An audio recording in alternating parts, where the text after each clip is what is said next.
Hello everyone, আজকে share করব বিয়েবাড়ির মেনু কার্ডটা দেখে নিলে প্রথমেই চলে এসেছে নান, এর সঙ্গে দিয়ে দিচ্ছে চানা মশলা। খেতে খুব ভালো ছিল, খুব টেস্টি হয়েছিল।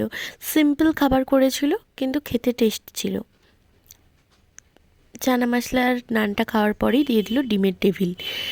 হাফ ডিমের মধ্যে আলুর পুর দিয়ে করেছিল, স্যালাড দিয়ে দিল। ডিমের টেবিলটাও খেতে খুব সুন্দর ছিল, বেশ মচমচে ছিল। যাই হোক, তারপরে এসে গেল রাইসের সাথে চিকেন কারি। তবে চিকেন কারি দিয়ে মেখে রাইসটা খেয়ে নিলাম। তারপরেই চলে এলো চাটনি, পাঁপড়, রসগোল্লা, সন্দেশ আর পান আর আইসক্রিমটাও দিয়েছিল, কিন্তু সেটার ভিডিও করতে ভুলে গিয়েছি। মেনুর ভিডিও দেখতে তোমাদের কেমন লাগলো অবশ্যই জানিও, আর যদি ভিডিওটা ভালো লাগে একটা লাইক করে দিও, আর কে কোথা থেকে দেখছো অবশ্যই জানিও। নতুন চ্যানেলটা সাবস্ক্রাইব করে দিও। টাটা।